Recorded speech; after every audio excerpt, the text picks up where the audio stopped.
Olá, estamos de volta ao plenário da segunda turma do Supremo Tribunal Federal, onde, neste momento, começa a audiência pública que discute a transferência de controle acionário de empresas públicas e controladas ou subsidiárias. Ou seja, isso tudo faz parte do processo de privatização proposto pelo governo federal e contestado por várias entidades.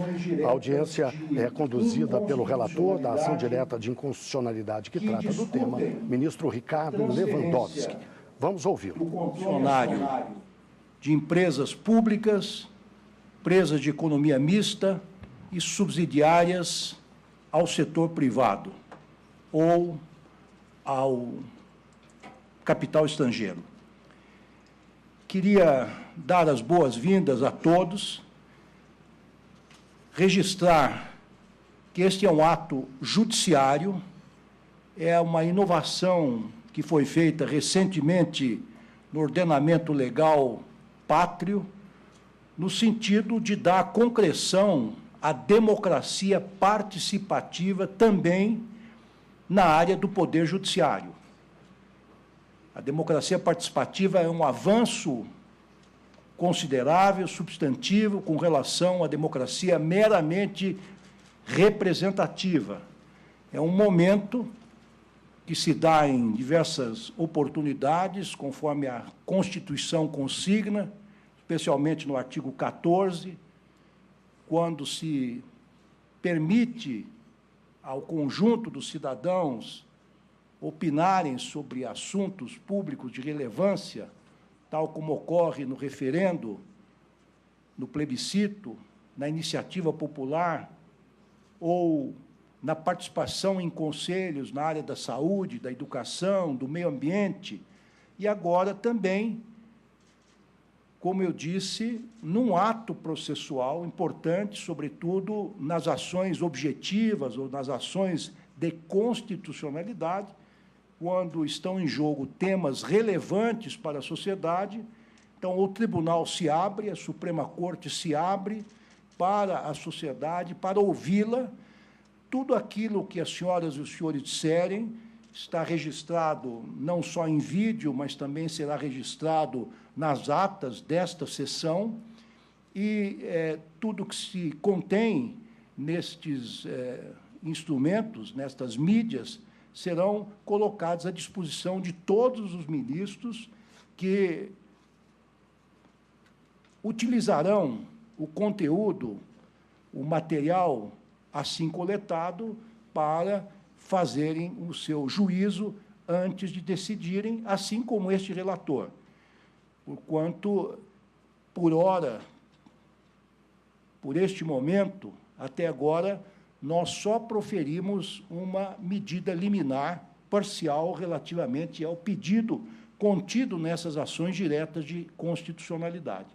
Num primeiro momento, este relator simplesmente reproduziu aquilo que consta da Constituição Federal, que qualquer alienação do controle acionário destas entidades públicas depende sempre de uma prévia manifestação do Congresso Nacional, que congrega os representantes do povo, ou seja, por meio de uma lei formal. Então, basicamente, este tem o tema que está sob consideração das senhoras e dos senhores. Quero, mais uma vez, reiterar as boas-vindas que eu dou em nome da Suprema Corte de nosso país, frisar que esse é um ato processual, portanto, não é um ato político, todos terão que se manifestar de forma condizente, nós não permitiremos nenhum apoio a A, B ou C, e também nenhum repúdio a X, Y ou Z.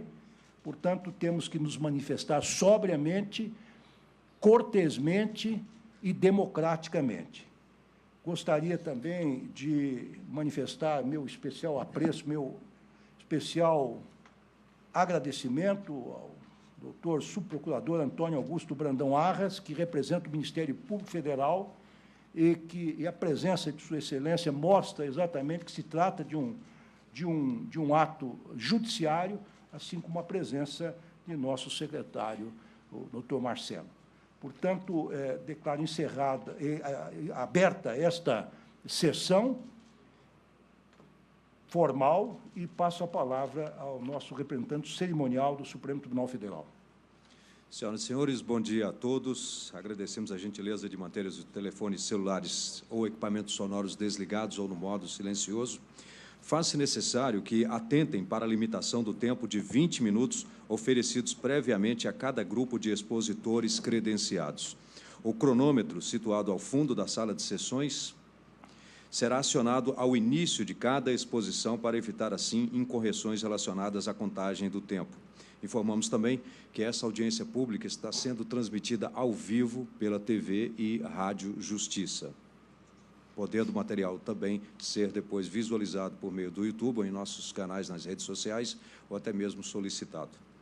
Iniciamos agora as exposições da audiência pública e, para isso, passo a palavra aos representantes da Central Única dos Trabalhadores, CUT, da Federação Única dos Trabalhadores e da Central dos Trabalhadores e Trabalhadoras do Brasil, Dr. Celso Luiz Nunes Amorim, Dr. Paulo César Ribeiro Lima e Dr. Rony Anderson Barbosa.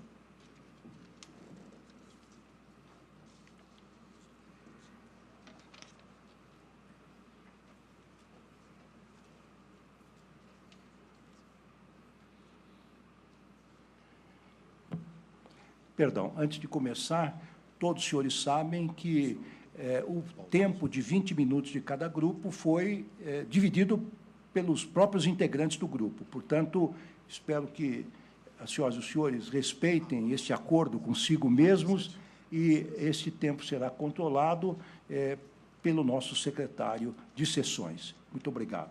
O senhor está com a palavra. Bom dia a todos. Vou fazer um agradecimento ao ministro Ricardo Lewandowski, aos membros da mesa, em nome de quem também eu cumprimento todos os amigos aqui, os expositores, os amigos da Petrobras, da CUP, da FUP, do Congresso, a Eva, minha esposa Luísa, que me ajudou muito aqui nessa apresentação de hoje, né? Inicialmente, eu vou falar em nome do ministro Celso Amorim, tive essa honra aqui de representá-lo, depois eu passarei a minha fala propriamente dita, né? Então, houve no Brasil um fato importantíssimo, né? O advento do pré-sal, que mudou a geopolítica aqui no Brasil, né? São 176 bilhões de barris de petróleo que podem ser produzidos, e a Petrobras foi fundamental nesse processo todo, né? Eu chego a dizer que o pré-sal sequer seria descoberto se a Petrobras não fosse estatal. Então, a Petrobras, como estatal, é fundamental. E a razão de ser da Petrobras qual é? São as atividades de exploração e produção, refino, terminais, dutos, fertilizantes, petroquímica. Essas são a razão de ser da Petrobras. Se alguma dessas atividades da Petrobras for vendida, se algum ativo for vendido, isso é privatização. Destacar também muita importância da Eletrobras no setor energético, na segurança energética nacional, né? E o ministro Celso Amorim faz questão aqui de ressaltar que os recursos hidráulicos, petrolíferos e minerais são fundamentais para a própria soberania do Brasil. Tá certo? Ele também ressaltou que outras empresas, ainda que majoritariamente privadas, são estratégicas para o Brasil. Ele dá muito destaque aqui à Embraer, né? Essa fusão com a Boeing, na visão dele, é uma questão até de segurança nacional. Ele reforça que nenhum dos grandes conglomerados de aeroespaço e defesa tem o controle acionário pelo capital estrangeiro. A União tem uma golden share e uma decisão muito política, né, era que a União vetasse essa fusão, que, na verdade, 80% do capital seria da Boeing, né? Então, passo agora a minha própria exposição. A descoberta do pré-sal foi fundamental, mas exige investimentos altíssimos, né? Então, se exige investimentos, a Petrobras tinha que aumentar o seu endividamento. Então, aumentou o endividamento. O pré-sal tem os poços mais produtivos do mundo hoje. São mais produtivos que na Arábia Saudita, onde existe o monopólio estatal do petróleo. É uma única empresa, que é a Saudi Aramco. Eu costumo separar as duas Petrobras. A Petrobras dos meus amigos aqui, do Sindipeto, né, que opera, que trabalha, os técnicos, os engenheiros e a administração, né? Fundamental aqui é que a Petrobras, os técnicos da Petrobras, e eu fui por 17 anos A gente consegue extrair petróleo pré-sal a 7 dólares por barril, que ninguém consegue. A gente tem um custo de refino abaixo de 3 dólares por barril. E a Petrobras sempre teve altíssimos lucros operacionais. Esse mito da Petrobras falida não existe. Isso, de fato, é um mito. A Petrobras, nos últimos 8 anos, sempre teve lucro operacional bruto altíssimo. A média dos últimos 12 anos, 34,7 bilhões. Os prejuízos foram contábeis apenas, em razão de impairments, houve problemas de gestão, principalmente na área de refino, eu reconheço, e houve também a desvalorização do real. Então, levou a prejuízos exclusivamente contábeis. A Petrobras, com esse desempenho financeiro, sem nenhuma venda de ativo, ela vai chegar ao final do ano com uma relação dívida líquida EBITDA abaixo de 2,5, podendo ser até 2 sem venda de ativo. Então, na minha visão, a privatização não é técnica, ela é ideológica, tá certo? E é tomada pela alta administração da empresa, que é a outra Petrobras, que não é a Petrobras dos TER, de quem opera e quem realmente dá lucro para a Petrobras, tá certo? A Petrobras, eu separei aqui as duas fases, com base na antiga sistemática e na nova sistemática. Na antiga sistemática foi feita com base no decreto 2745, foram privatizados 18 bilhões de dólares com base nesse decreto e nessa antiga sistemática, sem licitação, isso segundo o Tribunal de Contas da União. Sem licitação, sob sigilo, escolha discricionária, restrição ao número de participantes, risco de ilícito similar ao da Lava Jato. O TCU julgou esse decreto inconstitucional, pois tratava de matéria reservada à lei. A Petrobras a administração da Petrobras entra com 19 mandados de segurança junto ao Supremo, todas as liminares favoráveis à Petrobras. O TCU, na minha visão, sem nenhuma base legal, né, alterou essa sistemática por meio de um acordo, o Acordo 442 de 2017. Na minha visão, perdão aqui o TCU, mas o TCU legislou com esse acordo. E, com base nesse acordo, estão sendo privatizados ativos de 30 bilhões de dólares. No Brasil, tem uma lei que trata de privatizações, é a Lei 9491, que foi confirmada pela Lei 3.334, que veda a privatização da Petrobras, da Eletrobras, subsidiárias, Banco do Brasil e Caixa. Então, a privatização da Petrobras hoje é vedada em lei, tá certo? Infelizmente, o artigo 64 da Lei 9478 permite que a Petrobras crie subsidiárias. Então, realmente virou uma certa festa na Petrobras, cria, descria, incorpora. Então, o importante para mim aqui não é subsidiária, é a atividade. Quais são as atividades fundamentais da Petrobras? Independentemente de ser exercido por subsidiário ou não. A Refap foi subsidiária, foi incorporada, Abreu e Lima foi subsidiária, foi incorporada, e agora estava previsto o quê? A privatização. Foi suspensa, muito brilhantemente, pelo ministro Ricardo Lewandowski, mas pode ser inócuo, porque a Petrobras ela pode simplesmente vender essas refinarias como ativos, deixa de ser subsidiária. Então, a questão da privatização aqui é muito mais profunda do que simplesmente tratar de subsidiárias. São as atividades que são vedadas à privatização pela própria Lei 9491. A Lei 3.303, que é o tema aqui, o artigo 29, inciso 18, não é um programa de privatização, não é uma lei de privatização, ela é antiga. Esse artigo foi simplesmente copiado da Lei 8.666, que também tinha sido copiado do decreto anterior. Não houve inovação aqui. Existe apenas um certo oportunismo de utilizar essa lei, que não é sucessora da 941, como uma lei de privatizações, tá certo? Ela tem que ser restrita a casos muito específicos, baixos valores, porque aqui nós estamos falando de dispensa de licitação. Mas, em razão do Acórdão 442, do TCU, houve a determinação e se chegou a uma nova sistemática, né? A Petrobras alega que essa nova sistemática está alinhada aos decretos 988 e 9355, que todos tratam de dispensa de estação, absurdamente, na minha visão. Tecnicamente, você não pode vender uma unidade operacional da Petrobras com base nesse decreto 9188, que regulamenta só o quê? Ações, títulos e produtos comercializados, produzidos e comercializados pela Petrobras. A Eletrobras, por exemplo, é um exemplo de que promove pelo menos leilão. A Petrobras nem leilão faz. A nova sistemática precisa ser questionada aqui, o acordo precisa ser questionado junto a esse Supremo Tribunal Federal, o TCU não tem esse poder de legislar, então que seja por meio de de ADPF, por meio de ADI, por meio de mandado de segurança, essa inconstitucionalidade precisa cessar. O TCU, ele até identificou bem o problema. A antiga sistemática tinha problemas, mas não cabe ao TCU resolver o problema. Isso é matéria reservada à lei. Foram feitas privatizações, então, sem licitação, sob sigilo, da NTS, por exemplo, que é até vedada pela 9491. A Petrobras não é uma empresa privada, como é tratado por esse decreto 9188. A Petrobras tem o direito de preferência no pré-sal, e a Petrobras jamais poderia fazer o que ela está fazendo. Ela tem que ter uma responsabilidade com esse país.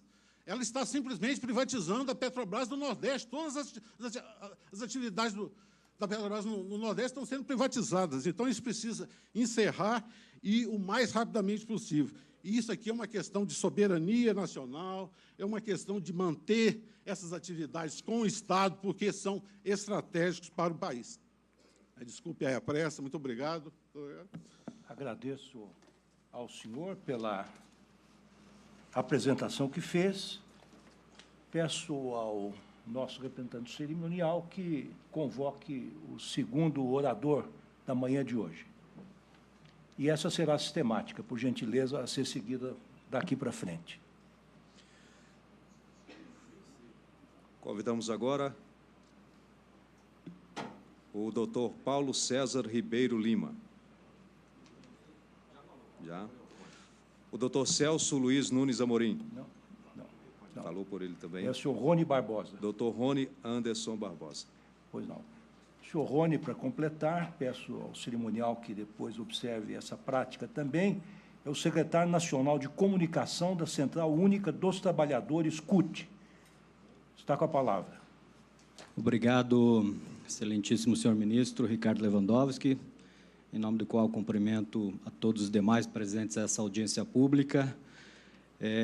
Eu sou petroleiro com muito orgulho e represento aqui a Central Única dos Trabalhadores, uma central que foi fundada em 1983 e que hoje é a maior central sindical do Brasil e da América Latina, representando mais de 20 milhões de trabalhadores brasileiros. Eu queria iniciar parabenizando o senhor ministro pela iniciativa da audiência, por achar que, para a Central Única dos Trabalhadores, o debate com a sociedade de tema tão relevante é de extrema importância. Tem, nesses tempos modernos de redes sociais, de discussões rápidas e WhatsApps, nós, às vezes, atropelamos decisões que poderiam ser muito mais aprofundadas. E tema tão importante como privatização e tão polêmico quanto privatização merece um grande aprofundamento na sociedade antes de qualquer decisão. Então, isso é muito bom para a nossa democracia, para o aprofundamento da democracia brasileira, Especialmente porque, ao se tratar de empresas públicas, estamos falando de empresas que foram constituídas pelo esforço do povo brasileiro.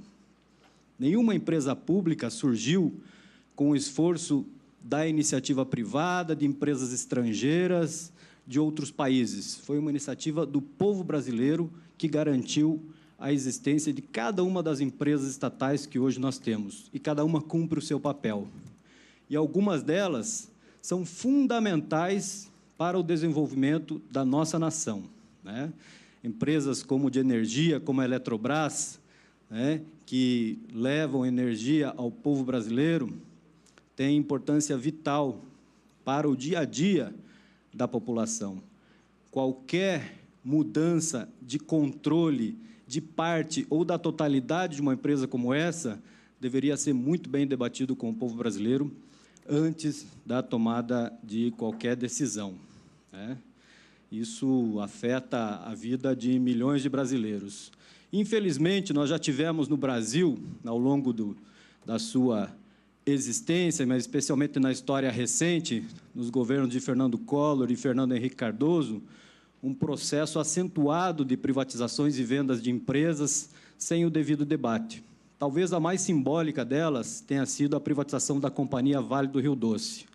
uma companhia extremamente simbólica para o povo brasileiro, extremamente importante para o desenvolvimento do nosso país, em que, durante o seu processo, houve inúmeros debates em toda a sociedade brasileira, e, ao final, foi feita uma pesquisa com a população, e a maioria da população era contra a venda da Companhia Vale do Rio Doce.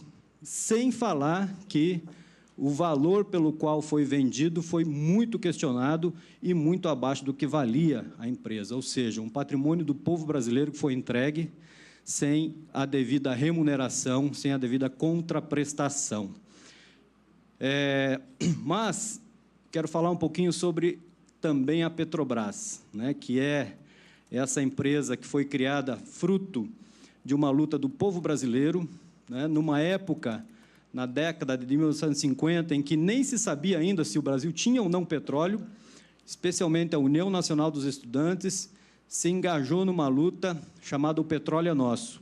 E o fruto dessa luta foi a criação da Petrobras para explorar o petróleo no Brasil, que nem sabíamos se existia ainda, e depois foi comprovado que existia. E, desde essa época, setores internacionais, empresas internacionais, vinham agindo no Brasil com interesse nesse setor. E, de tempos em tempos, esses mesmos grupos econômicos vêm atacar de novo a empresa, que é um patrimônio, talvez o maior patrimônio do povo brasileiro construído até esse momento. E falar de petróleo é falar de um bem finito, um bem que vai acabar. Isso significa que, ao longo da história, até que se substitua essa matriz econômica, ela ainda é a principal matriz energética do mundo, até que se substitua, é a principal matriz energética do Brasil e do mundo. E, portanto, ela se valoriza à medida que o tempo passa, porque os recursos vão acabando. Então, entra aí nesse processo a descoberta do pré-sal. O pré-sal é justamente a grande descoberta dos últimos 20 anos no mundo, uma grande fronteira de reserva de petróleo que está estimada em bilhões e bilhões e bilhões de barris.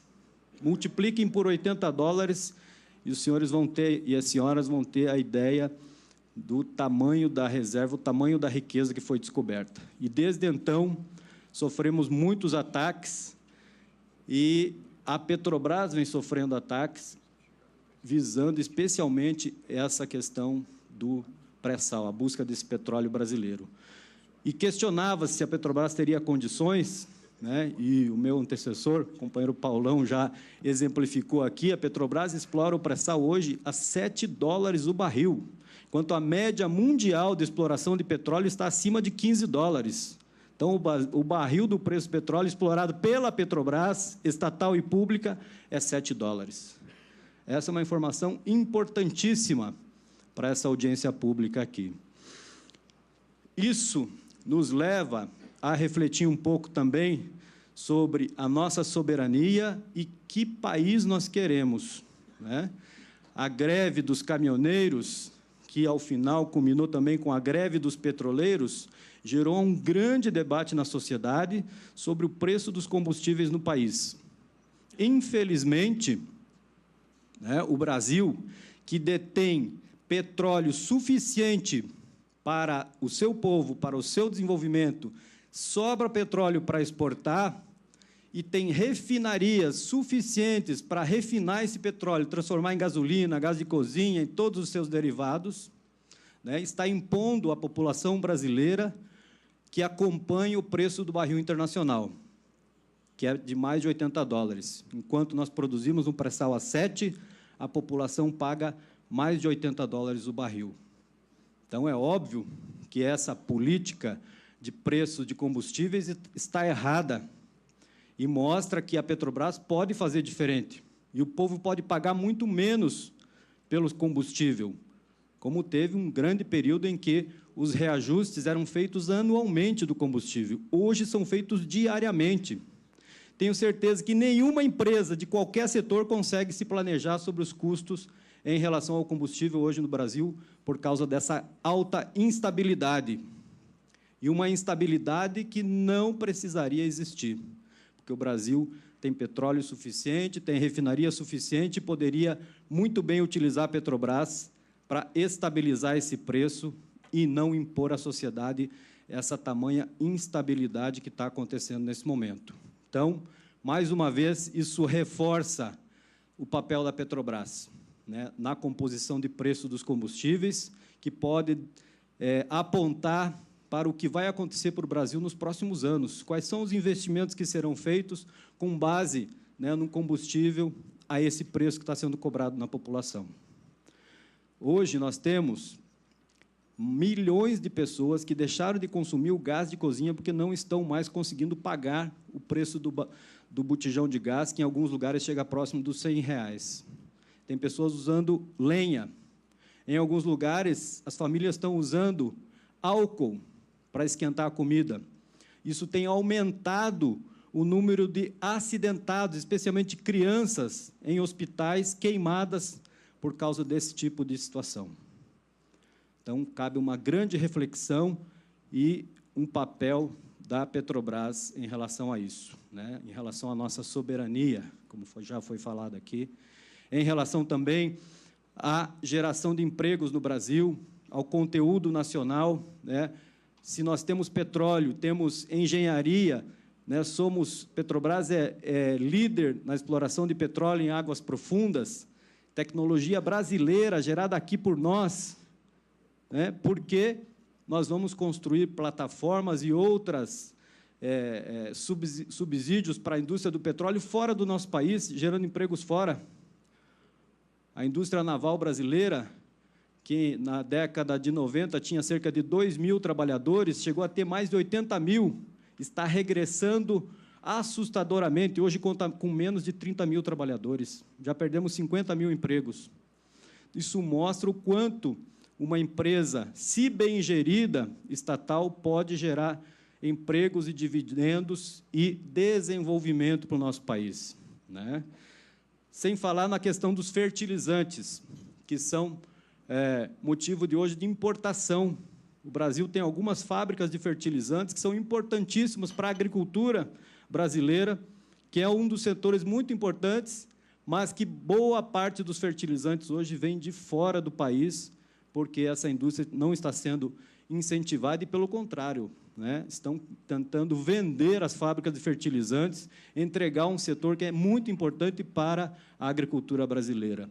E assim, se eu tivesse tempo, poderia discorrer aqui inúmeros outros setores muito importantes. Mas acho que essa questão nos coloca, então, essa audiência pública, uma grande reflexão sobre qual é o papel, né, das empresas estatais, que são inúmeras, né, e vários companheiros e companheiras aqui vão poder falar depois sobre outras empresas, mas especialmente o da Petrobras nesse momento, que nunca deveria ser cogitada a privatização, a venda dessas empresas, como a Petrobras, a Eletrobras, né, o mesmo setor de bancos, que são sustentáculos da nossa economia e que, se privatizados, né, deixarão mais ainda de gerar empregos aqui, e lucros e dividendos serão enviados para o exterior, para fora, sem os devidos reinvestimentos na nossa economia. Então, trata-se do futuro do Brasil. Além de passar pelo Congresso Nacional a decisão das privatizações,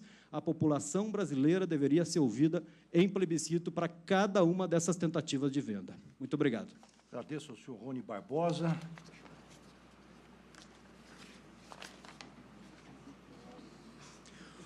Ouviremos agora os representantes do Sindicato dos Metalúrgicos de São José dos Campos, o advogado Aristeu César Pinto Neto, o senhor Herbert Claros da Silva. Dividindo o tempo de exposição, ouviremos em seguida o professor Wagner Farias da Rocha. Os senhores dividirão o tempo de 20 minutos.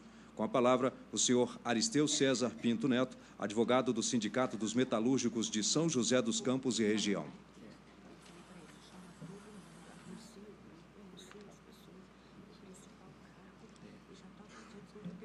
Permita-me saudar a todos nos cumprimentos que dirijo ao ministro Lewandowski, dizer que a audiência pública, para além de um método de aperfeiçoamento da prestação jurisdicional, é um instrumento de construção de uma democracia substantiva.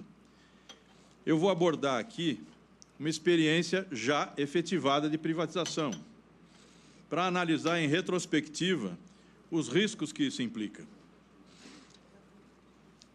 Há um mantra neoliberal que aponta que nas empresas estatais há dois problemas, dois supostos problemas. Um deles, a má gestão, e o segundo deles, que seria um cenário propício à corrupção. Vamos pegar o exemplo da Embraer. A Embraer foi privatizada em 1994 por 154 milhões de reais. É o valor de uma aeronave, ministro. Uma aeronave de médio porte da Embraer custa hoje em torno de 150 milhões. A Embraer produz, em média, 200 aeronaves por ano. E aí nós temos alguns episódios ocorridos já sobre a privatização que desmontam essa falácia de forma cabal. 19 de fevereiro de 2009, a Embraer choca o mundo com a demissão de 4.273 trabalhadores e trabalhadoras, sob a alegação de que estava impactada pela crise econômica que se iniciou em 2008. Mas chamava a atenção que outras empresas do setor não praticavam demissão alguma. E aí, investigações demonstraram que, na verdade, não se tratava de uma redução de demanda por aeronaves. Se tratava, na verdade, de uma atrapalhada financeira praticada pelo Conselho de Administração, que havia investido em derivativos do dólar na Bolsa Americana, contando com a baixa do dólar, que era uma tendência naquela época, e que foi invertida justamente por conta da crise.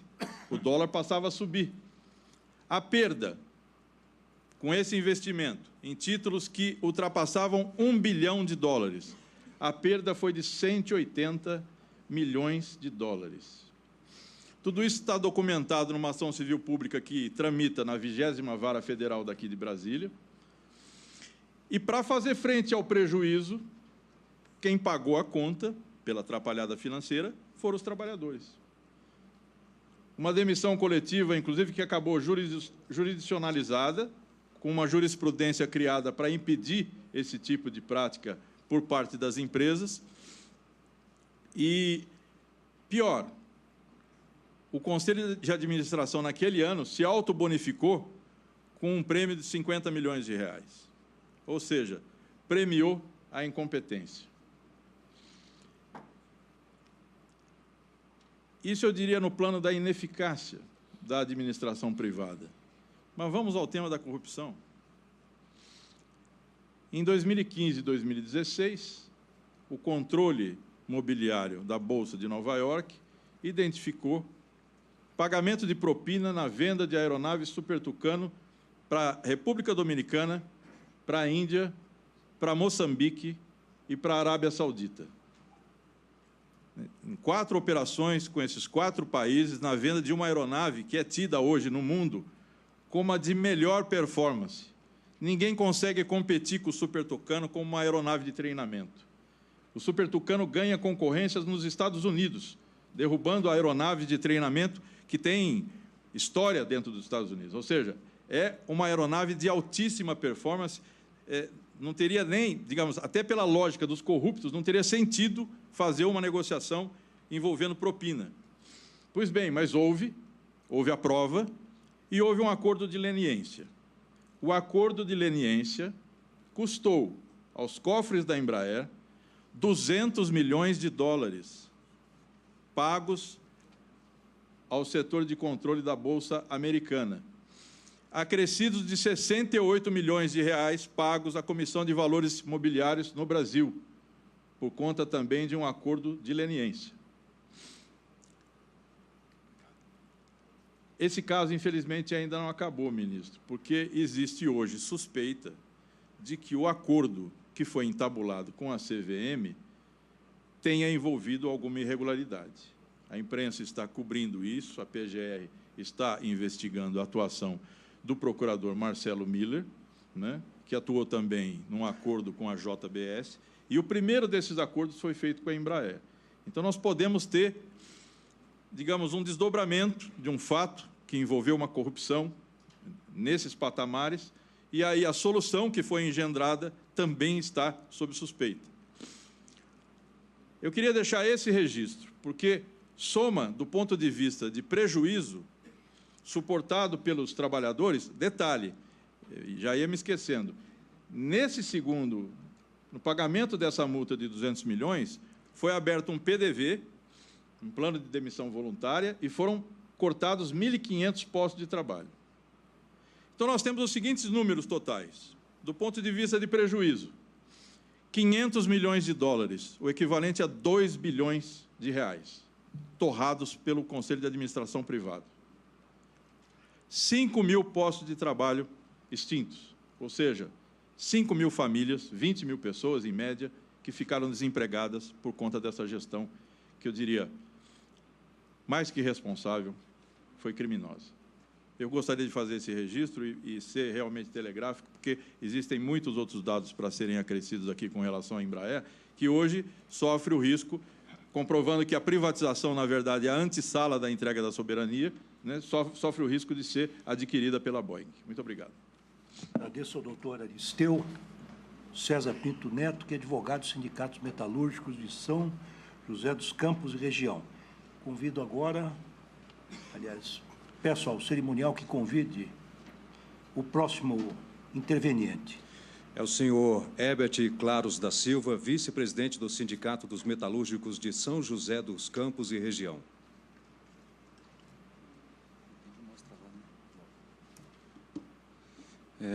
Bom dia ao ministro, bom dia a todos. Meu nome é Herbert, eu sou diretor dos Sindicatos Metalúrgicos de São José dos Campos e região, filiado da CSP Conlutas e sou trabalhador da Embraer. Mais precisamente, ajustador mecânico, trabalha na produção de peças de aviões da Embraer. Bom, como o tema é de forte relevância em relação ao tema em si das privatizações, nós estamos aqui falando da Embraer, uma empresa que já foi privatizada em 1994. Acho que é muito importante o registro, como o processo de privatização ela coloca como ameaça imediata ou ameaça futura a entrega para o capital internacional. E eu quero falar sobre isso, sobre uma palavra que poucas pessoas hoje compreendem, a não ser os especialistas, que se chama Golden Share, que é a ação que o governo hoje pode usar para barrar a venda da Embraer para a Boeing. A Golden Share foi criada na privatização da Embraer em 1994 com um único princípio, o princípio da proteção da indústria nacional. O movimento fez uma grande luta para não ser privatizada a Embraer, mas falou o seguinte, para fazer com que essa empresa não vá, que foi construída com patrimônio público, não seja entregue para o capital internacional, foi criada a Golden Share. E essa Golden Share agora, ela pode ser usada pelo governo para justamente para ser contraditória ao princípio que foi criado na sua privatização, que é manter uma empresa nacional. Então, esse é o grande risco que nós estamos sobre a venda da Embraer agora, e tem forte relevância com esse tema da audiência pública em relação às privatizações, que é o papel da Golden Share. A Embraer diz que ela precisa vender para a Boeing porque ela sozinha não consegue sobreviver no mundo tão concorrente do mercado. E isso, para o sindicato, é uma mentira em si só. A Embraer fez 49 anos agora, em 19 de agosto. Esses 49 anos foram... nós somos a única empresa de aviões no Hemisfério Sul. Nós construímos essa empresa resistindo aos concorrentes, e nós podemos continuar resistindo a eles. Tanto o Boeing como o Airbus não fabricam o mesmo tipo de aeronave que a Embraer fabrica. A Embraer, inclusive, hoje é considerada a melhor empresa do mundo. É líder no mercado em relação ao tipo de segmento, ao tipo de aeronave. E para os sindicatos dos metalúrgicos de São José, Botucatu e Araraquara, que estamos nessa campanha, o maior risco que o Brasil tem hoje é justamente a entrega da Embraer para a Boeing. E por vou elucidar dois simples motivos sobre isso. Um deles é que a Boeing é a nossa concorrente, e sempre foi. E na história do capitalismo, a história dos monopólios, não há uma empresa sequer que foi adquirida por outra e que sobreviveu depois. Eu não vou descrever as histórias sobre isso aqui, porque senão eu vou perder um pouco do meu tempo, nós estamos dividindo, mas essa é a história dos monopólios. E outro fato concreto tem se mostrado na própria mídia norte-americana, não na mídia brasileira, infelizmente, mas na mídia norte-americana. Faço um convite a quem quiser conhecer mais sobre o tema, procurar o site do Seattle Times, um importante jornal, porque o Seattle Times está no estado de Washington, onde está a Boeing hoje nos Estados Unidos. E em duas interessantes matérias sobre isso, a gente encontrou uma entrevista com o presidente da Boeing sobre um novo projeto de um avião que eles estão fazendo, que é o novo avião de médio porte. E nessa entrevista, nessa mesma matéria, tem uma entrevista com o presidente da Embraer, Paulo César, no qual o presidente da Embraer fala que a Embraer vai ter grande participação, pode ter grande participação nesse novo avião da Boeing com interiores e trem de pouso. Quero dizer a todos aqui presentes, para fazer trem de pouso, para fazer interiores de aviões, a Embraer só precisa de 500 funcionários. Nós, hoje, temos 18 mil funcionários. Então, significa que o resto dos 18 mil trabalhadores da Embraer estão ameaçados, se for para ter uma aliança com a Boeing, para fazer interiores e trem de pouso, porque hoje nós fazemos todos os aviões, desde o projeto até a entrega dela. Então, isso elucida, pela própria declaração do presidente da Embraer, pelo próprio jornal norte-americano, o que pode vir. E uma outra preocupação é o próprio caráter da Boeing. A Boeing é conhecida nos Estados Unidos como uma das empresas mais antissindicais. E como representante do sindicato, não posso deixar de usar esse tribuno para falar sobre isso. A Boeing tem uma matéria desta semana no Seattle Times, quem procurar Boeing Seattle Times no Google vai achar essa informação, que a Boeing economizou em taxas e impostos no estado de Washington 227 milhões de impostos, 227 milhões de dólares. Nesse mesmo período, que foi o ano de 2017, a Boeing demitiu 6 mil trabalhadores no estado de Washington, trabalhadores americanos, American Jobs. No ano de 2016, a Boeing demitiu 7.500 trabalhadores. 7.500 trabalhadores em 2016, mais 6 mil trabalhadores no ano de 2017, é uma soma de 3.500 trabalhadores em 2 anos que foram demitidos no estado de Washington. No país onde o presidente deste país está dizendo que o que importa são os American Jobs. Nós estamos falando que essa empresa, no próprio Estados Unidos, demitiu 13 mil trabalhadores em 2 anos. Qual é o futuro que os trabalhadores no Brasil vão ter? Se nós temos hoje 18 mil trabalhadores na Embraer, a estimativa do sindicato é que a cada emprego na Embraer, 8 são gerados indiretamente. Então, essa é a grande ameaça que o sindicato vê na relação dessa possível fusão entre a Boeing e a Embraer. Nós achamos que tem que exercer o poder de Golden Share e nós acreditamos, inclusive, que esse poder de Golden Share tem que ser discutido no Congresso Nacional. Não pode ser que um presidente da República que está há 2 meses de sair do cargo decida sobre um tema desse tão polêmico. Obrigado. Agradeço ao Wagner Farias da Rocha. Convidamos, neste momento, o senhor Wagner Farias da Rocha, professor de Engenharia Aeronáutica do Instituto de Tecnologia da Aeronáutica da Universidade Paulista e Universidade Brás Cubas. Perdão, eu acho que me enganei. Agradeci ao professor Wagner Farias da Rocha, que tem a palavra agora, que é professor de Engenharia Aeronáutica do ITA, que está com a palavra.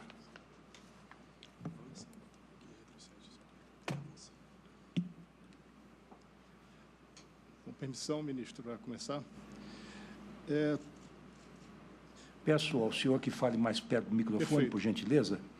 Então, aqui é a palavra de engenheiro aeronáutico, aviador da Força Aérea, alguém que viveu a vida inteira na Embraer, na FAB, tem uma visão técnica e de projeto, né? Bom, o motivo aqui essa audiência pública se refere à estatal, a Embraer não é estatal, mas a ação de classe especial, como já foi dito, e o Estatuto Social da Embraer geram dispositivos para que ela seja tratada como se estatal fosse, né? O exemplo aí dos 40% de votos, que é o limite do estrangeiro, sendo que em qualquer assembleia, os brasileiros eles têm o poder total.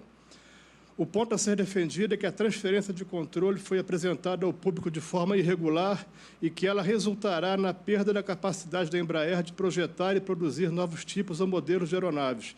Isso é uma posição técnica, não é um pedido. Estou afirmando que, se transferir dessa forma, o Brasil vai perder a capacidade de projetar avião. Vai ficar no estágio tecnológico dos anos 50. E esse é o ponto que eu estou apresentando por dever de consciência, como cidadão brasileiro, sem nenhum vínculo com qualquer organização pública ou privada. A base do raciocínio, o memorando de entendimento firmado, então, os fatos de realidade. O memorando fala de parceria estratégica, de uma joint venture de aviação comercial e que a Boeing terá o controle da gestão. E depois, um comunicado interno do CEO da Embraer fala que passaria para o controle da Boeing as unidades Faria Lima, que é São José dos Campos, a unidade EDE, Taubaté, Évora e Nashville. E eu coloquei ao lado o que faz cada unidade. A Faria Lima concentra toda a engenharia aeronáutica de base, fabrica peças e a montagem final de comerciais e um modelo executivo. A EDE tem plena capacidade em projeto e produção de trem de pousos complexos, de geometria, enfim. Taubaté, logística. Évora, em Portugal, seria composto, materiais, né, de fibra. E Nashville é centro de serviço. Então, foram identificadas 3 irregularidades, né? Então, a primeira, não é joint venture, mas transfere os principais ativos para a concorrência. A Boeing é concorrente da Embraer. Então, foi distorcido o conceito de joint venture. Segunda irregularidade, os comunicados afirmam que a operação tem como escopo a linha de aviação comercial. Esse comunicado viola o princípio da verdade, porque foi dito que é da aviação comercial, mas, de fato, estão sendo transferidas unidades de engenharia. Não podemos atuar com a violação do princípio da verdade, isso é coisa basilar. A terceira irregularidade é que a Embraer, que sobrou, não vai conseguir desenvolver aeronaves, modelos de tipo certificado e nem tem engenharias de base para suporte de serviço, modificações e alterar o projeto. E o grave questionamento, né? O administrador da Embraer tem poderes legais para celebrar o memorando de entendimento com uma empresa concorrente? Um memorando que prevê a transferência do núcleo da empresa e que afirma que vai transferir a linha de aviação comercial, mas, de fato, transfere unidades produtivas de projetos essenciais. A lei das SAs fala que o acionista controlador ele tem que cumprir a função social. Fala no artigo 117, eu só vou ler a letra B, promover a cisão da companhia com o fim de obter para o trem vantagem devida em prejuízo dos demais. Está explícito na lei isso aí. A Embraer concorre com a Boeing. O modelo 190 e 195, lançado ao mercado entre 97 e 2010, ele sozinho vendeu quase que o dobro de todos os concorrentes. E expulsou do mercado o 737-600, que era o menor, expulsou do mercado o 717, expulsou do mercado o 318. Olha os números de vendas aí. Então, o nosso avião vendeu o dobro de todos os outros. Então, a Embraer concorre com a Boeing, sim. E na versão seguinte, que é agora após 2010, o 737-700 só vendeu 58 e o 319 Neo só vendeu 56. Por quê? São aviões ineficientes, nós estamos vencendo com a engenharia. Então, é importante que venha aqui um engenheiro e um especialista estabelecer. Não se fala mais em acessar as imensas tecnologias da Boeing, não é isso que está em jogo. Nós dominamos a técnica de projeto e produção aeronáutica. Isso é o domínio do estado da técnica. Então, temos que interromper, nesse momento, nessa audiência pública, declarar que esse complexo de brasileiro vira-latas, né, que o que vem de fora é melhor, que a Europa é melhor. Não é assim. Os números comprovam isso.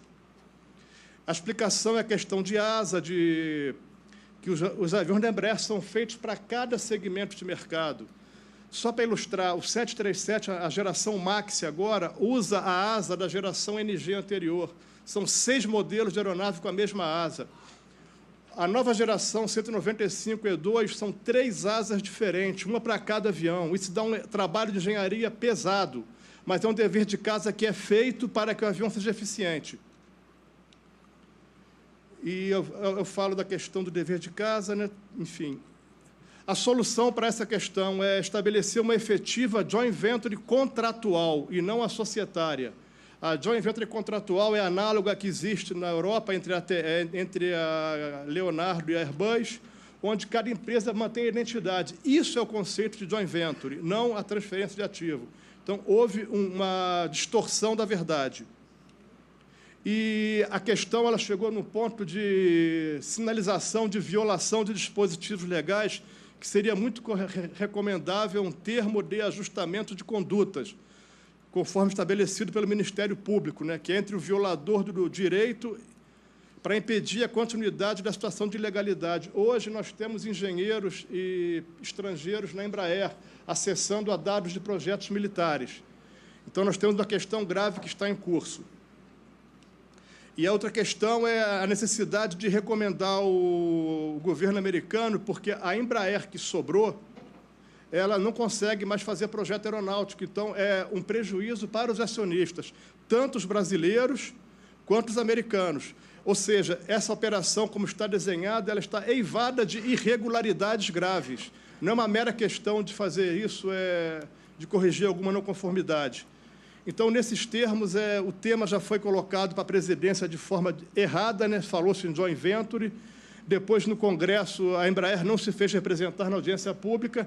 Então, aqui no STF, estão sendo apontadas irregularidades e está sendo afirmado que isso aqui vai ser alvo de processo judicial e que daqui não passa. Esse assunto vai ser colocado por meio de audiência de ação popular e ou resolve as irregularidades ou vai para o embate.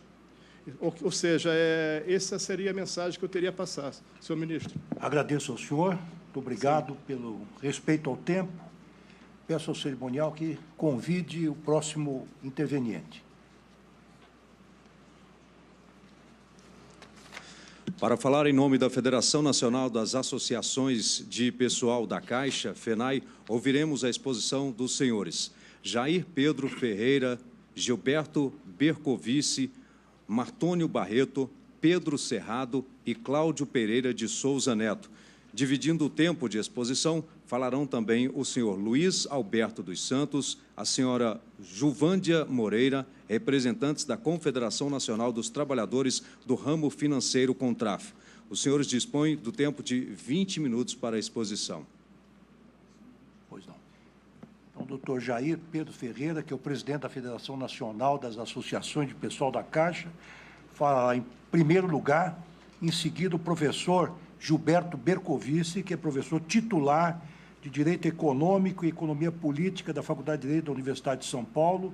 Na sequência, o professor Martônio Barreto, que é professor titular da Universidade de Fortaleza e procurador do município de Fortaleza. Portanto, Vossa Excelência, Vossa Senhoria está com a palavra.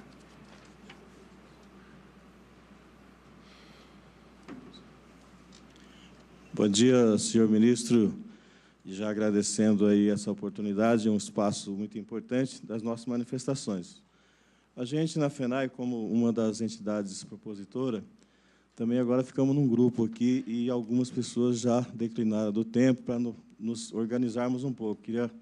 O doutor Cláudio Souza Neto abriu mão do seu tempo aqui para que a gente dividisse, e também o doutor Luiz Alberto dos Santos também cedeu aqui para a gente administrar. Então, vou aqui ser bem sucinto, dizer da importância desse tema, dizer da importância das empresas públicas, em especial dos bancos. E, para nós, na sociedade, é muito difícil, tão desigual como ela é, talvez uma das grandes mazelas do Brasil seja a desigualdade, não contar com as empresas públicas, em especial os bancos, porque os bancos, a exemplo do BNDES, a exemplo do Banco do Brasil e tantas outras empresas estatais importantes, são os grandes responsáveis e impulsionadores do desenvolvimento, criação de emprego, criação de renda. Só na Caixa Econômica, por exemplo, ela é responsável por 70% de todos os financiamentos habitacionais que existem no país. Ela distribui e administra diversos programas sociais. Então, se o direito à moradia é um direito universal, é isso que a gente está defendendo. Então, manter a Caixa como empresa pública importante para a sociedade brasileira, onde o Estado tem o controle dela, será um grande ativo que nós vamos deixar para as próximas gerações.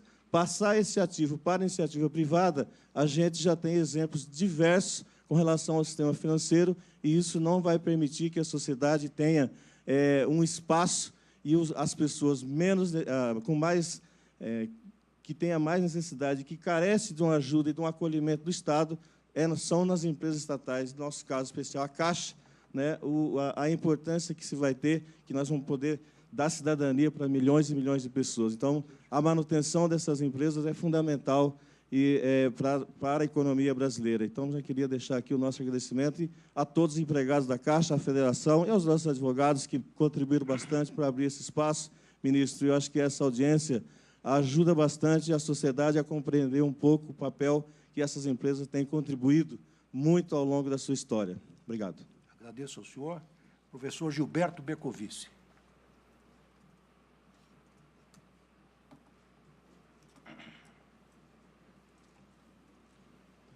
Bom dia a todos. Queria saudar a todos na pessoa do ministro Lewandowski e tentar ser o mais breve possível. Em um Estado de Direito, a atuação estatal se pauta pela legalidade em todas as suas dimensões, estatuída de acordo com a hierarquia normativa estabelecida pela Constituição. A alienação de bens e ativos de entes da administração pública tem por regra, advinda do próprio texto constitucional, a exigência de licitação. A licitação é uma imposição expressa, conforme determina os artigos 37 e 21, 173, parágrafo 1º, 3 da Constituição. A legalidade, isonomia e impessoalidade são princípios estruturantes de qualquer licitação pública. A impessoalidade determina, entre outros deveres, de que a administração pública esteja proibida expressamente de discriminar quem quer que seja sem fundamento legal.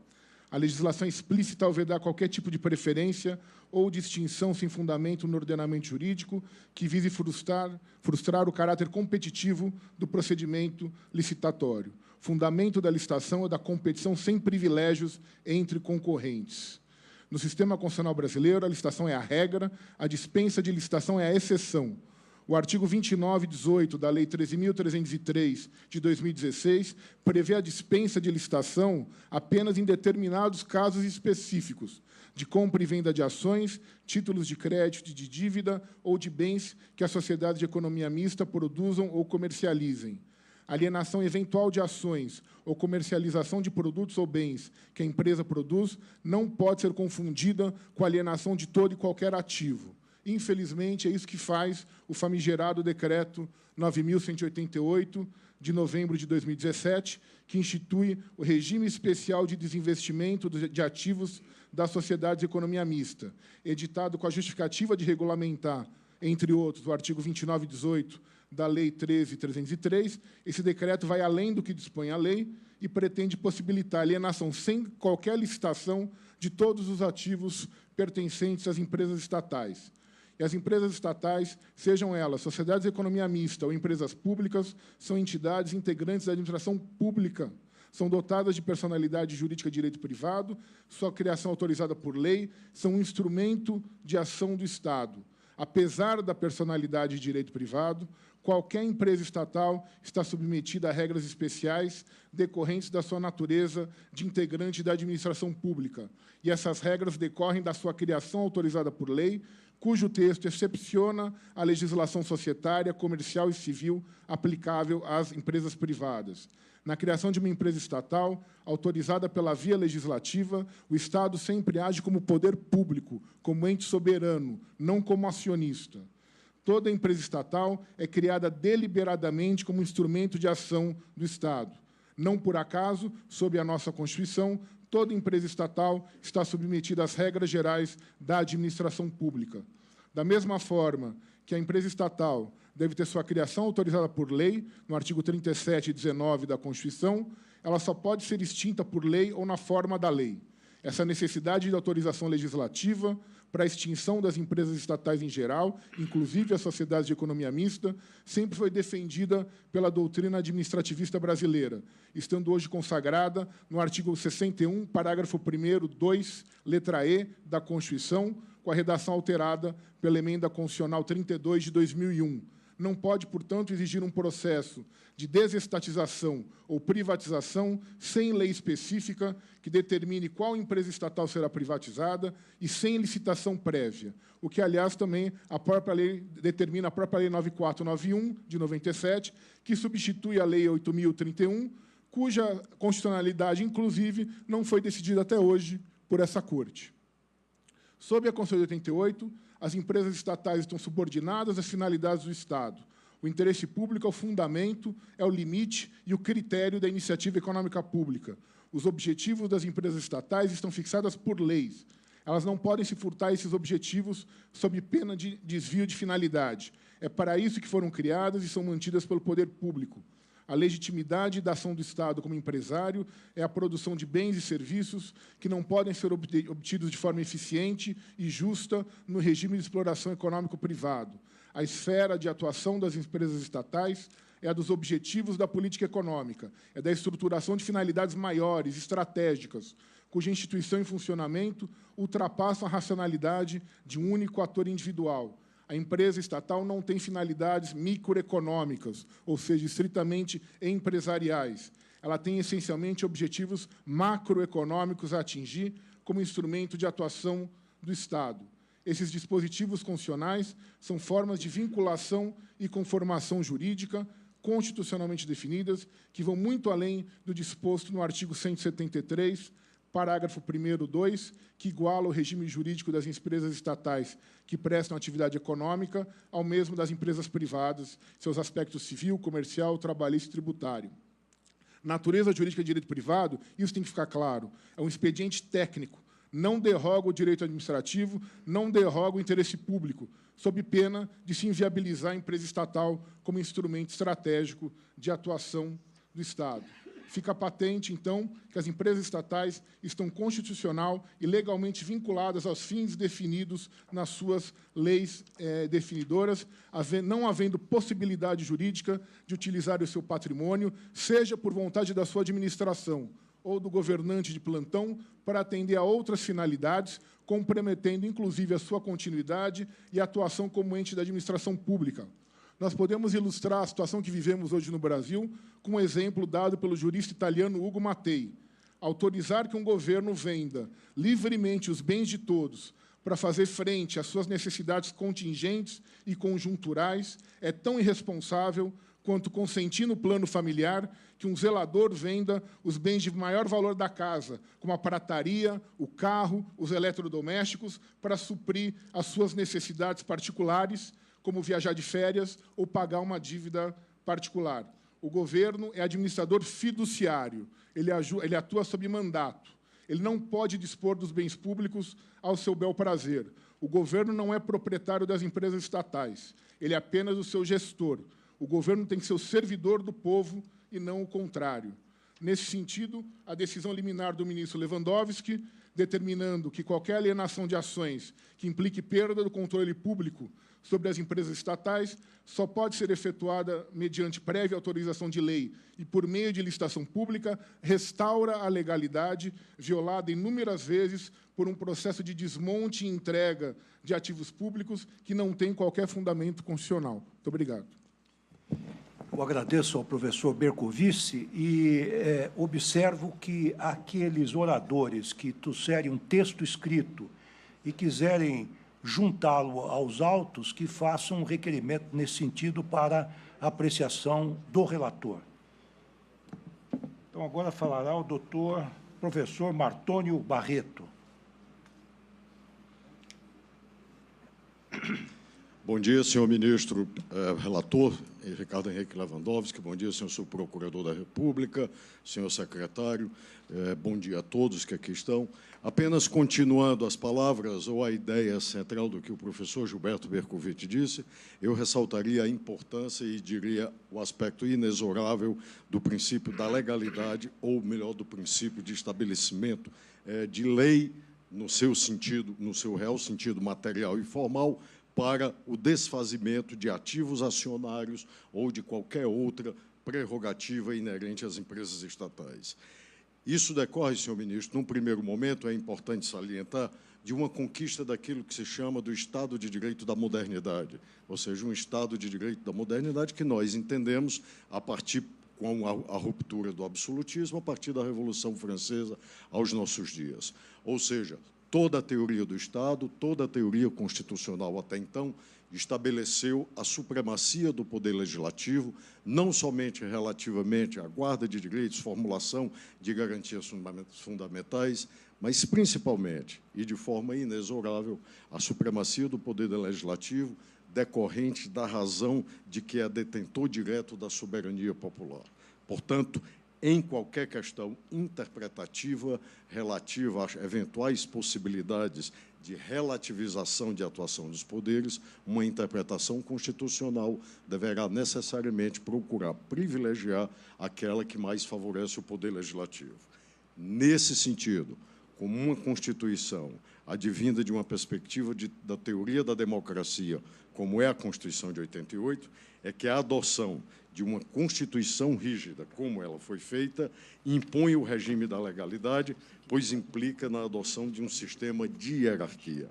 Na verdade, senhor presidente e prezados que aqui estão, é interessante observar a radicalidade do princípio da legalidade quando se observa, por exemplo, a decisão do Tribunal Federal Constitucional alemão, que chegou, inclusive, a criar uma teoria, a teoria da essencialidade, que entendia que todas as matérias significativas para a liberdade, existências dos indivíduos e, evidentemente, se tratar, quando de uma Constituição cujo dirigismo constitucional é o seu norte, como é a lei fundamental alemã, haverá de ter essencialmente uma lei autorizadora dessas mudanças.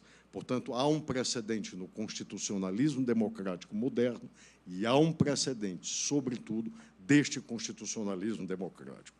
Essas considerações sobre a dimensão da legalidade, da supremacia e da reserva da lei são úteis para que se possa traçar contornos devidamente estabelecidos ante essa perspectiva.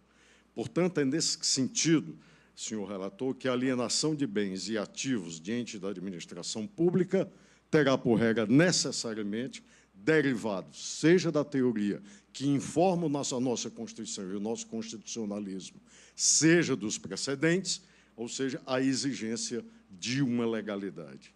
Isso acontece, senhor relator, sobretudo no caso do malfadado decreto número 9188 de 2007, está-se diante de uma violação a este princípio constitucional, com a pretensão de o decreto ir muito além do que autoriza uma lei que supostamente o regulamenta.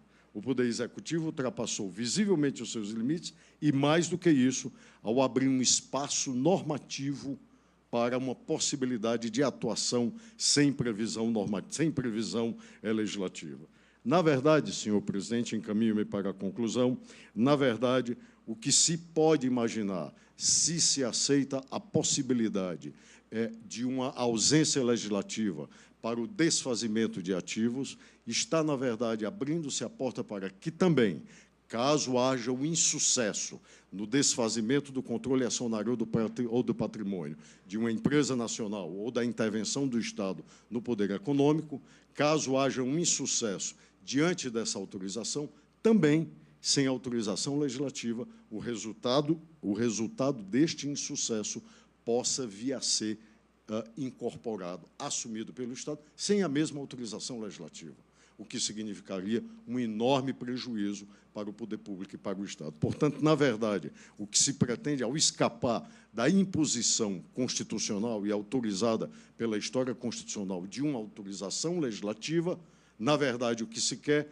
é que, se também, na eventualidade do insucesso, sem autorização legislativa, o Estado assuma um prejuízo que não deu causa. Portanto, trata-se necessariamente de um ato violador da Constituição e violador de toda a necessidade imperativa legislativa constitucional. Muito obrigado.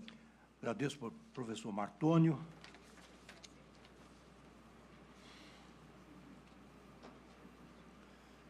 Passamos a palavra, neste momento, ao doutor Luiz Alberto dos Santos.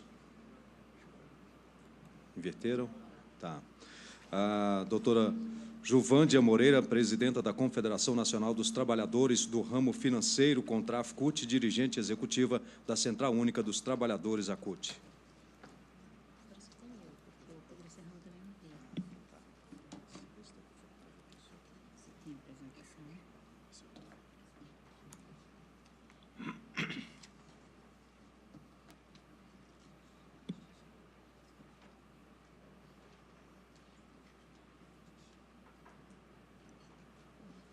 Como é que eu faço isso? Avança e retrocede. Queria cumprimentar o excelentíssimo senhor ministro Ricardo Lewandowski e a todos e todas presentes nessa audiência. Gostaria de começar falando de uma questão que costumam dizer, né, os defensores da privatização, que as empresas estatais não são eficientes, que as empresas estatais não têm uma gestão eficiente, né? E os números mostram o contrário. A gente vê, por exemplo, os resultados líquidos das estatais só no primeiro semestre de 2018 são 37,3 bilhões de reais de lucro líquido. Um crescimento, inclusive, em relação ao mesmo período do ano anterior. E os dividendos que essas empresas repassaram, vão repassar para a União em torno de 5,7 bilhões. Então, quando a gente olha, por exemplo, o período... Quando nós olhamos aqui um período maior, comparamos de 2002 a 2016, as empresas estatais repassaram em dividendo para a União 285 bilhões de reais. E, como eu sou do sistema financeiro, né, a nossa confederação é a Confederação Nacional dos Trabalhadores do Ramo Financeiro, e falando aqui dos bancos públicos, queria mostrar o prejuízo que é para a sociedade brasileira a privatização desses bancos. O Banco do Brasil, que é uma das empresas centenárias, das mais longevas desse país, mais de 200 anos, a Caixa Econômica Federal, com 157 anos de existência, com empresas sólidas e que tem um papel, uma função social fundamental para o povo brasileiro, para o desenvolvimento econômico do nosso país. Então, a gente vê, por exemplo, quando a gente está falando aqui de... Deixa eu ver, voltar aqui um pouquinho. Falando aqui das agências bancárias, onde elas estão, a gente vai ver que grande parte desse país, se houvesse privatização, grande parte desse país estaria desassistido do atendimento bancário. Nós temos, por exemplo, a região nordeste do país, o crédito, as operações de crédito dessa região, 87% vem dos bancos públicos. A região centro-oeste do país, 91,8% das operações de crédito da região centro-oeste vem dos bancos públicos. A região sudeste do país, 36% apenas. Na região norte do país, 94,5% das operações de crédito vêm dos bancos públicos. E, na região sul do país, 84% das operações de crédito vêm dos bancos públicos. Isso significa, senhores e senhoras, que, se nós não tivéssemos bancos públicos, exceto a região sudeste, que é onde os bancos privados atuam, porque é uma região mais rica, e o foco deles é o lucro, as demais regiões do país teriam escassez de crédito. E nós teríamos problemas tanto no financiamento imobiliário, no crédito agrícola, no financiamento para o desenvolvimento econômico. E a gente vai ver o papel dos bancos públicos para o desenvolvimento regional. Por exemplo, o BNDES. Olhando aqui, as operações de crédito agrícola. E a gente sabe que 70% do alimento que chega na mesa do trabalhador brasileiro, ele vem da agricultura familiar. E quem é que financia? Quem é que dá o financiamento para a agricultura familiar? 70% dessas operações estão nos bancos públicos. É Banco do Brasil, Banco do Nordeste, com taxas mais baixas, que chegam em torno de taxas anuais de 5%. Se fosse no mercado financeiro privado, se fossem nos bancos privados, isso iria para juros de 70%. Significa que os alimentos chegariam mais caros na mesa do povo brasileiro. Porque, se você não tem financiamento para comprar os grãos, para subsidiar a safra, a plantação, obviamente, se o financiamento for mais caro, o alimento também vai ficar mais caro. Então, a gente vê que no crédito agrícola, no crédito rural, a região nordeste do país, 89% dessa região, o crédito rural vem dos bancos públicos. Na região centro-oeste do país, 82%. Na região norte do país, 100% do crédito rural vem dos bancos públicos. Na região sudeste do país, mesmo na região sudeste do país, 68% do crédito rural vem dos bancos públicos. Na região sul do país, 70% do crédito rural, crédito agrícola, vem dos bancos públicos. E, no Brasil, 75%. Significa exatamente isso. Nós teríamos um prejuízo muito grande, tanto no financiamento imobiliário, como já falou aqui meu colega Jair, como também no financiamento rural, no desenvolvimento regional. Quando a gente olha aqui o papel do BNDES, no último período, para o desenvolvimento da região norte e nordeste do país, foi central e fundamental, isso no combate à miséria e à pobreza. Então, reitero aqui as palavras de todos, que as privatizações das empresas públicas, dos bancos públicos, gerariam prejuízo enorme para a população brasileira, e por isso que ela que tem que tomar essa decisão. Muito obrigada a todos. Agradeço a senhora pela intervenção e vamos continuar os trabalhos. Neste momento, passaremos a palavra ao doutor Luciano de Araújo Ferraz. Ele é professor associado de Direito Administrativo na UFMG, que falará em nome do Instituto Brasileiro de Direito Administrativo, IBDA, que dividirá o tempo de exposição com o professor da pós-graduação em Economia da Fundação Getúlio Vargas, no Rio de Janeiro, EPGE-FGV, Samuel Pessoa, representante do Instituto Brasileiro de Economia. Os senhores dispõem de 20 minutos.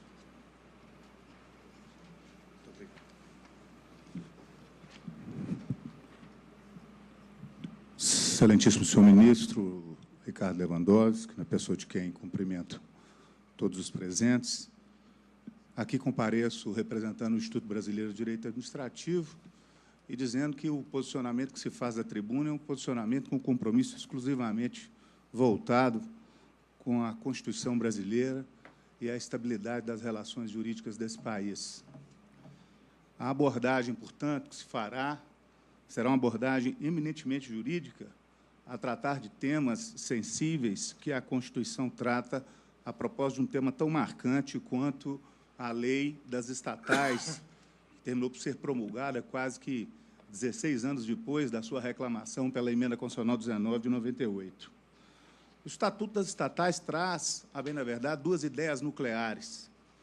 Do ponto de vista da governança corporativa, dos controles e das exigências de transparência, o Estatuto traz uma espécie de publicização do regime jurídico que se aplica às empresas estatais e suas subsidiárias. E, do ponto de vista de licitações e contratos, pelo contrário, há uma ampliação do ambiente contratual e da bilateralidade das relações que estas empresas, que são organizadas à moda e ao figurino privado, têm com os seus fornecedores e demais stakeholders. É necessário, para o tema em voga, eminente ministro, que se faça a diferença fundamental que a Constituição estabelece a propósito de 3 tipos de entidades, e refiro-me aos incisos 19 e 20 do artigo 37 da Constituição da República. É porque o artigo 37 e 19 trata de empresas estatais, vale dizer, sociedades de economia mista e empresas públicas. Já o inciso 20 do artigo 37 trata das subsidiárias das empresas estatais, na sua primeira parte, e das chamadas empresas participadas ou empresas privadas participadas, que são empresas privadas com participação estatal, na segunda parte do artigo 37, inciso 20. Parece diletantismo querer fazer essa distinção, mas ela é fundamental, eminente ministro, porque o regime jurídico que ressai desses 2 incisos para cada tipo de entidade é diferente. No inciso 19 do artigo 37, o Constituinte expressamente exige autorização legislativa específica para a criação das empresas estatais, ou seja, sociedades de economia mista e empresas públicas, ao passo que, no inciso 20 do artigo 37, exige-se apenas autorização legislativa para que haja a instituição de subsidiárias das empresas estatais e que haja a previsão da participação das empresas estatais em outras empresas privadas. E isso implica uma diferença de regime jurídico por conta do grau de publicização que há num e no outro caso. Quanto mais perto se estiver da administração central, quanto mais forte for a incidência e ingerência do controle estatal sobre a empresa, maior será a publicização do seu regime, ao passo que, quanto mais longe estiver a entidade da influência do poder estatal, menor será a ingerência de normas e disciplinas de direito público no âmbito dessas entidades. As empresas estatais compõem a administração indireta e, como tal, têm um regime jurídico mais apertado, ao passo que as subsidiárias, como já entendeu essa Suprema Corte, por exemplo, no julgamento da ADI 1649, não compõem a administração indireta. Isso é uma diferença fundamental. Disse, e aqui se sustenta, que é necessário, para que haja a extinção das empresas estatais ou alienação do seu controle, a necessidade de uma autorização legislativa. De fato, mas qual autorização legislativa? Porque a empresa estatal é criada por lei específica, ao passo que a subsidiária é criada por autorização legislativa genérica. É necessário estabelecer-se um princípio de paralelismo de formas no e no outro caso. Todavia, não transformar um paralelismo de formas num paralelismo de conteúdos. Portanto, para que se seja coerente com a jurisprudência desta Corte, já vincada na ADI 1113, na ADI 1840 e na ADI 1649, precisamos nós, numa linha de coerência e segurança jurídica, chegar às seguintes conclusões.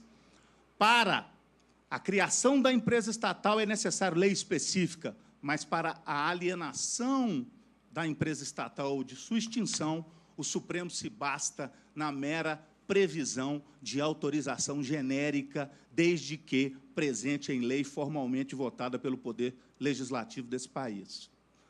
Segundo, no caso das subsidiárias, como a Constituição admite que haja a instituição por autorização genérica, o que se faz, a bem da verdade, é autorizar que haja uma delegação para o Poder Executivo, para que o Poder Executivo, ou para os órgãos de governança das empresas estatais, para que estes órgãos ou o Poder Executivo possam deliberar sobre a constituição ou a extinção de subsidiárias das empresas estatais. E, por fim, no caso da participação dessas empresas em empresas privadas, sequer a Constituição exige que haja essa autorização legislativa. É bem verdade, ministro, que o artigo 2918 da Lei 3.313, que Vossa Excelência bem corrigiu na liminar que deu, havia sido interpretado de maneira incorreta na regulamentação que saiu a propósito da edição pelo presidente da República. Isso por quê? Porque o dispositivo, já disse aqui o professor Gilberto Bercovitch, trata de dispensa de licitação. Ele não trata de autorização legislativa para a alienação de participações societárias. E, nesse particular, o que ele regulamenta é o início do artigo 37.21 da Constituição Federal, que autoriza que haja o estabelecimento em lei de hipótese de contratação direta sem licitação. Portanto, o objetivo do artigo 29.18 não é autorizar a alienação em si das empresas estatais, tampouco delegar a possibilidade de fazê-la a propósito das subsidiárias. O objetivo ali é afastar a licitação em hipóteses em que se tenha cabimento. Mas é necessário perceber, eminente ministro, que a própria Lei 13.303 tem outro dispositivo que trata do tema, que é o artigo 28, parágrafo 3º, em que está autorizada a criação ou extinção de parcerias estratégicas, desde que comprovada a inviabilidade de competição.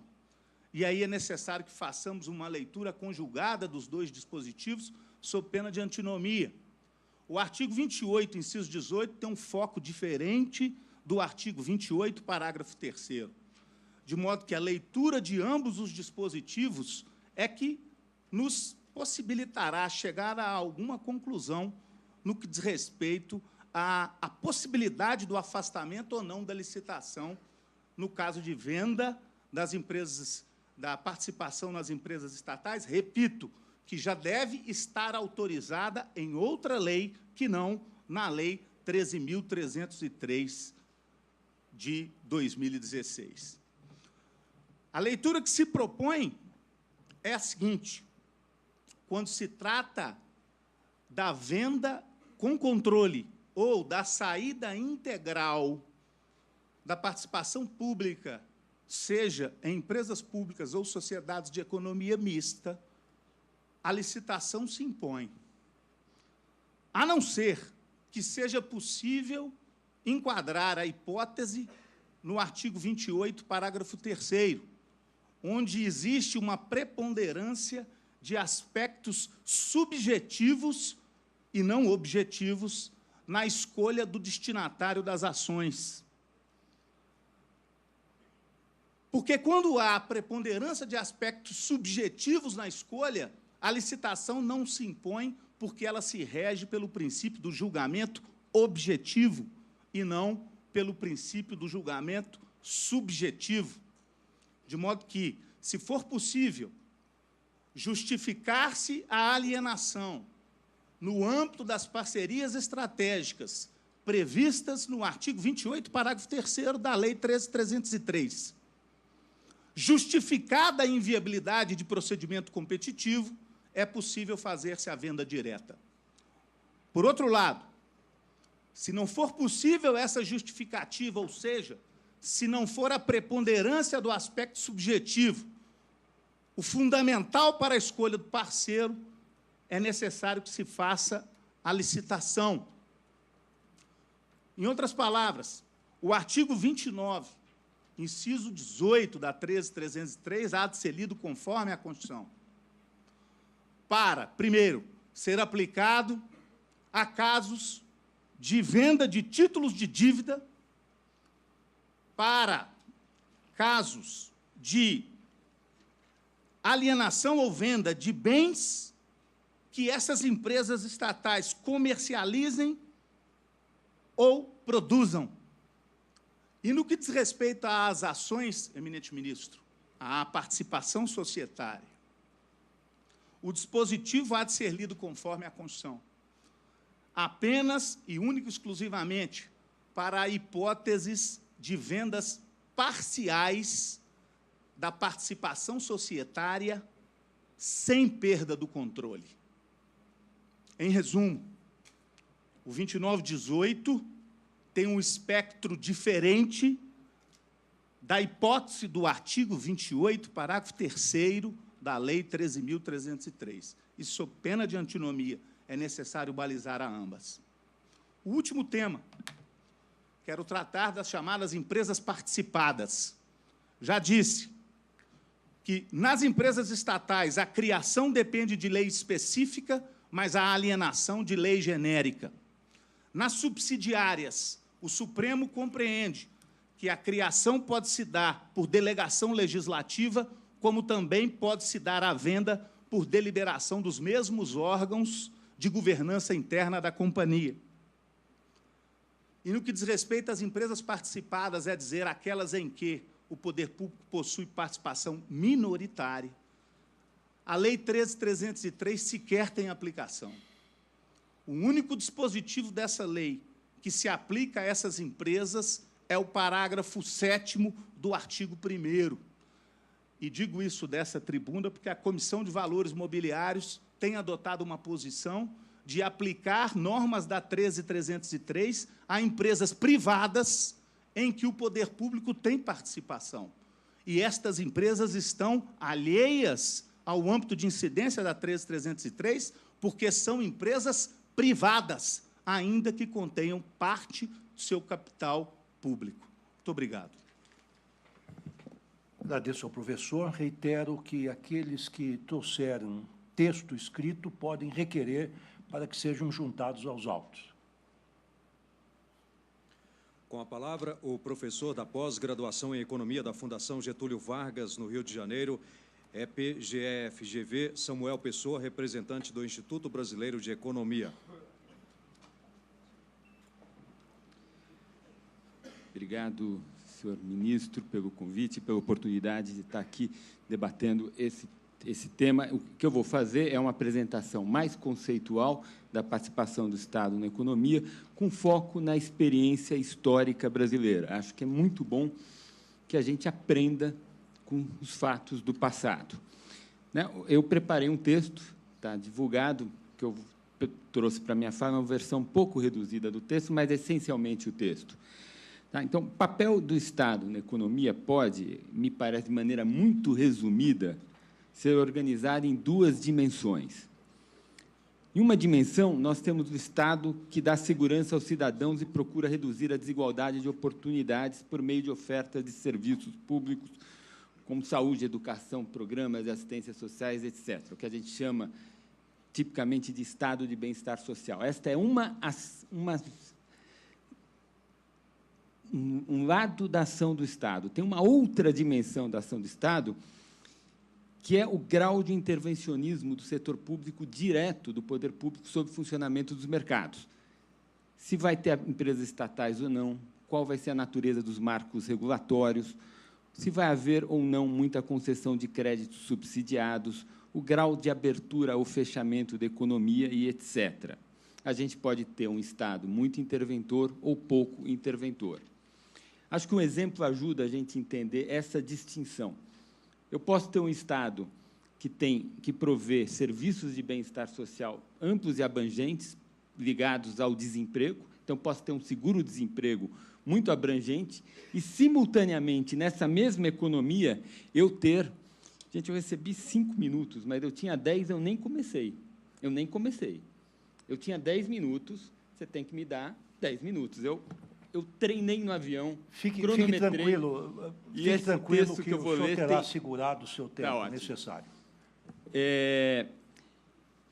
Então, eu posso ter, por um lado, um Estado de bem-estar social que oferece seguros de desemprego muito amplos e posso ter, simultaneamente, enorme flexibilidade contratual entre o capital e o trabalho, ou seja, uma baixa intervenção do Estado no funcionamento do mercado de trabalho, coexistindo com o estado de bem-estar social amplo e generoso nesse mesmo mercado de trabalho.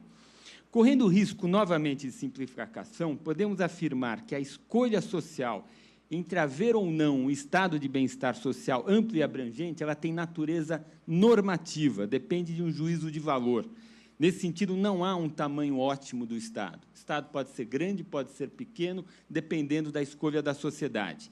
Diferentemente, a forma de intervenção, regulação do poder público sobre o funcionamento direto nos mercados tem uma natureza mais positiva. A gente pode pegar aquela classificação do Norberto Bobbio, em que a esquerda do espectro político está disposta a abrir mão de eficiência econômica para priorizar a agenda de equidade, e a direita, o inverso, ela aplica-se à primeira dimensão do Estado, haver ou não um Estado de bem-estar social amplo e abrangente. A segunda dimensão, o intervencionismo do Estado no funcionamento dos mercados, depende mais do conhecimento objetivo, da técnica e, muito importante, é uma ênfase que eu quero dar nessa minha curta fala, da experiência histórica de cada sociedade. Há no Brasil uma visão contrária à oferta privada de serviços de utilidade pública e setores básicos, conhecidos como estratégico, como energia e petróleo, principalmente se essa oferta privada ocorrer por meio de empresas estrangeiras. Há essa ideia de que os estrangeiros oferem lucros absurdos aqui dentro. Essa visão de mundo, ela não tem evidência empírica que a sustente. Por exemplo, tem uma evidência importante do historiador William Summerhill, um belíssimo livro que acabou de ser traduzido, em que estudou a experiência da concessão das ferrovias entre 1854 e 1913. Mostrou que o retorno social dessas ferrovias foram sempre muito superiores ao retorno privado e que elas foram importantíssimas ao desenvolvimento do país no Brasil, no período, inclusive muito mais essenciais para o desenvolvimento brasileiro do que as ferrovias foram para o desenvolvimento americano no mesmo período. O mesmo autor, William Summerhill, em outro estudo, investigou com muito cuidado todo o mercado de título de dívida soberana no Brasil no período do Império e mostrou que os prêmios de risco que o Império Brasileiro pagava na sua dívida era muito pouco acima do prêmio de risco que a rainha dos juros que a rainha da Inglaterra pagava, simplesmente porque, ao longo do Império, nós nunca falhamos em pagar a nossa dívida soberana.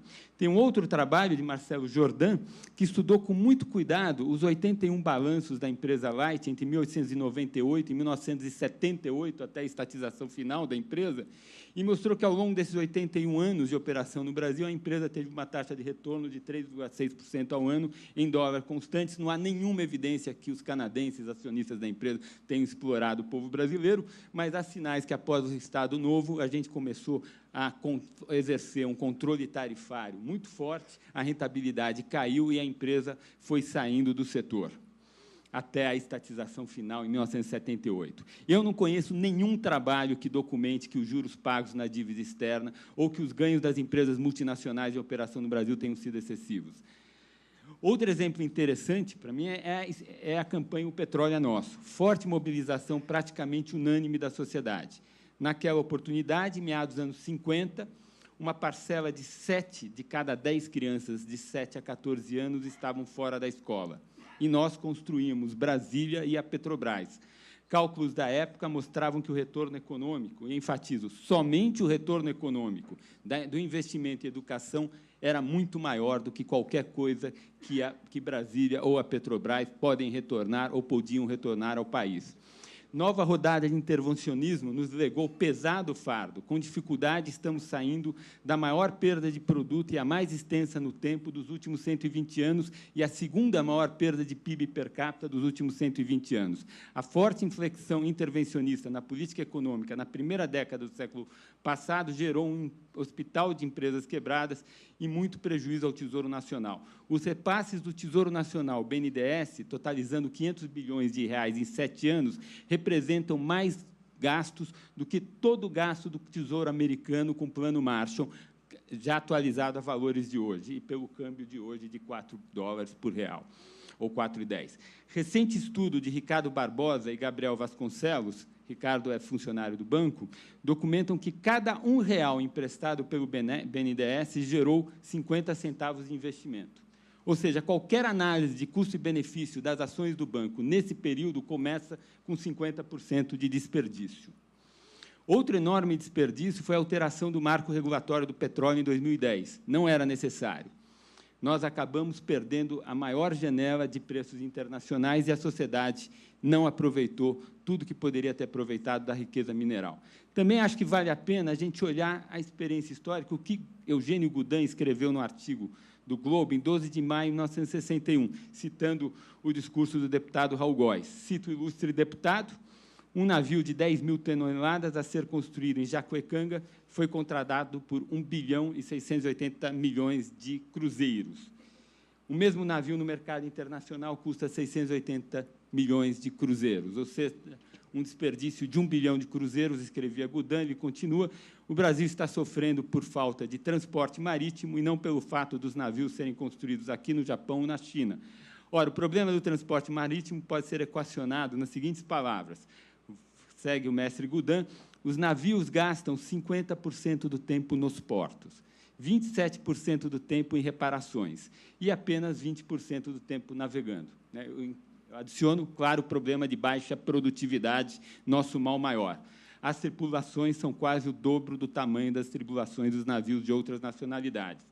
Pois bem, a esse problema, sem dúvida, árduo e de penosa solução, resolve-se por uma mágica do senhor Kubitschek, construindo no navios nos países, no Brasil, pelo dobro ou triplo do preço. Ou seja, a gente não tem aprendido com a experiência histórica. Não à toa a gente repetiu o fracasso da indústria naval dos anos 50, nos anos 70 e agora nos anos 2000. A conclusão é que nossa experiência, tanto nos casos bem-sucedidos quanto dos desastres, é farta em mostrar que, em termos de oferta de serviços de utilidade pública e de bens e insumos estratégicos, devemos ser pragmáticos. Não somos uma sociedade rica ou com enorme capacidade de poupança, como, por exemplo, é o caso dos países do leste asiático e, mais recentemente, da China continental. Estados que fazem opção por uma ampla rede de bem-estar social não têm espaço orçamentário para que o Estado seja muito ativo na intervenção direta na economia por meio de empresas estatais ou oferta de crédito subsidiado, como foi a nossa experiência recente. As intervenções no setor elétrico e de petróleo e gás criaram passivos na casa de muitas dezenas de bilhões de reais que levarão décadas para serem pagos. Em resumo, os dois Estados, o Estado de bem-estar social e o Estado intervencionista, não cabem no orçamento do Tesouro Nacional. Temos que saber priorizar. O Brasil é um país de renda média, com carga tributária próxima a 33% do PIB, cerca de 10 pontos percentuais acima da média dos países da América Latina e Caribe. Penso que esses princípios devem nortear a reflexão dessa Casa sobre o problema da desestatização. Não sou especialista no setor de petróleo elétrico, outros, muito mais credenciados, estarão aqui para iluminar os senhores. Procurei trazer um pano de fundo para a discussão. Não há evidência de que, historicamente, o capital privado, em especial o capital privado de propriedade estrangeira, tenha obtido ganhos excessivos em qualquer medida. Desconheço trabalhos que documentam esse fato. Temos repetido ao longo de mais de meio século tentativas caras e, em gerais, muito desastrosas de intervenção do Estado na oferta direta dessas atividades. Muito de nosso descuido histórico com a área social tem como origem inversão de prioridades. Com marcos regulatórios adequados e com a garantia da competição, podemos tranquilamente deixar esses setores a cargo do capital privado, seja doméstico ou estrangeiro. A experiência histórica assim demonstra. Muito obrigado pela atenção dos senhores. Agradeço ao professor Samuel Pessoa. Faremos um intervalo de 5 minutos para que as mesas sejam rearticuladas. Obrigado por enquanto.